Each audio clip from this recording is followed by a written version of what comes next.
जा लाहा चाढ़ा ॾिसंदड़ पीर पगारो हूअं त ॿियनि पीरनि वांगुरु सियासत में को घणो असर रसूख रखंदड़ न हो, पर भुट्टे जी खुलम खुला मुखालफ़त सबबि हू सिंध में पीपीए जे मुतबादिल सियासत जो वॾे में वॾो मर्कज़ बणिजी वियो हो। पीर पगार सियासत जी शुरूआत ज़ुल्फ़कार अली भुट्टे वांगुरु जनरल अयूब जे शाम में शुरू कई हुई ऐं 60 वारे ॾहाके में भुट्टो तोड़े पगारो जनरल अयूब जा सॼा ऐं खॿा हथ सम्झा वेंदा हुआ।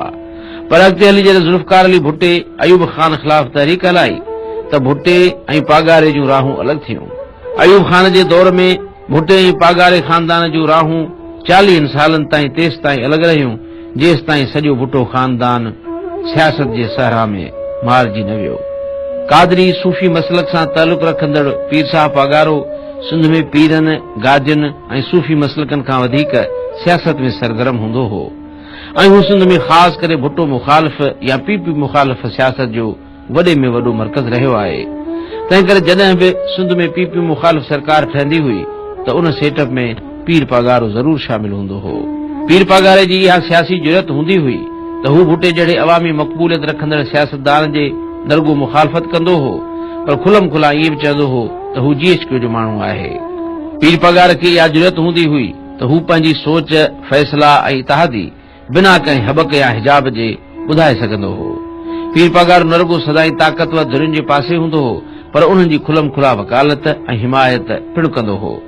जेतोणीकि सिंध जा कुझु क़ौमपरस्त पीर साहब पगार खे संदसि वालिद जी तारीख़ यादि ॾियारींदे अहिड़े क़िस्म जा बयान ईंदा हुआ त पीर पगारो सिंध जे निजात वारी तहरीक में हिकु ॾींहुं ज़रूर पंहिंजो किरदारु अदा कंदो, पर पीर साहब मोट में सदाई क़ौमपरस्तनि ते भरते खोरे जो इल्ज़ाम हणी खेनि मायूस कंदो हो।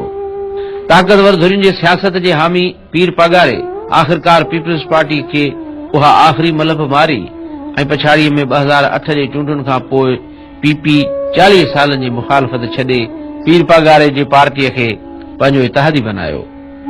पीर पगार पंहिंजी सियासी होशियारीअ सां हुर जमायत खे मुतहरिक ऐं मुतहद कयो ऐं 1965 ऐं 1971 वारियुनि पाक इंडिया जंगुनि में शरीक थी हुर जमायत खे मुल्क जे दिफ़ा वारी कुवत में शामिल करायो।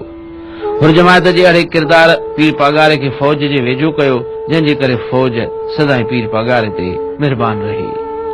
पीर पगारे पंहिंजी होशियारी ऐं वक़्त शनासाईअ सां हुर जमायत खे अक़ीदतमंदनि जे हिकिड़ी जमायत ऐं सांगड़ ज़िले जे हदुनि मां कढी सॼी सिंध में पखेड़ियो ऐं 2005 में सिंध जे 23 मां 6 ज़िलनि में पंहिंजा ज़िलई नाज़िम चूंडाइण में कामयाब थियो।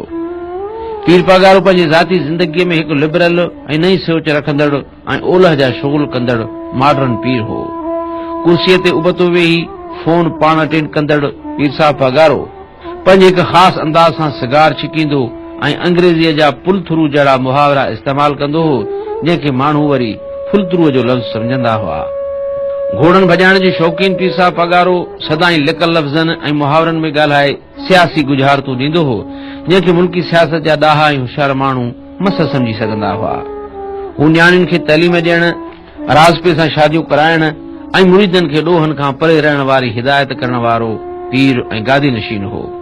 पीर पगारो जेतोणीकि अयूब खान ऐं फातिमा जनाह जे मुक़ाबले में अयूब खान जे पासे हो ऐं ज़ुल्फ़कार अली भुट्टे जी हुकूमत ख़िलाफ़ ठहियल यूनाइटेड डेमोक्रेट फ्रंट जो पाण सदर बि हो ऐं बाद में भुट्टे खे लाहिण वारी PNA जी तहरीक में बि पीर पगारो सदाई अॻिरो रहियो, पर पंहिंजे उन सियासत बाबति हिन खे कॾहिं बि का नदामत या पेशेमानी ॾिसण में न आई।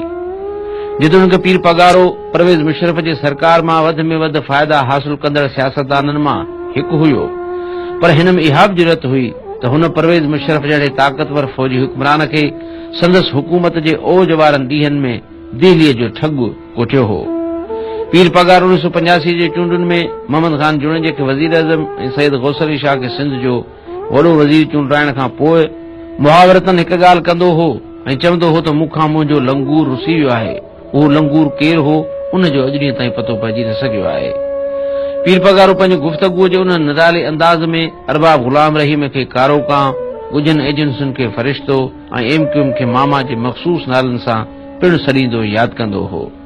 पीर पगारो सदाई बिलावल भुट्टे ज़रदारी लाइ इहा ॻाल्हि बि चवंदो रहियो आहे त बिलावल संदन आहे ऐं संदन पार्टी में शामिल थींदो। उन दावा मां संदसि छा मुराद हुई उहा ॻाल्हि अञा ताईं बुझारत बणियल आहे। पीर पगारे जी प्रो एस्टेब्लिशमेंट सियासत जेतोणीक केतिरनि ई माण्हुनि लाइ क़ाबिल एतिराज़ थी सघे थी, पर हिन जी सियासत जो खरो अंदाज़, हुन जा बेबाक तबसरा ऐं हुन जूं अधु तजियाती अधु मालूमाती पेशनगोइयूं ईंदड़ वक़्त में केतिरनि ॾींहनि ताईं सियासत में यादि रखियूं वेंदियूं।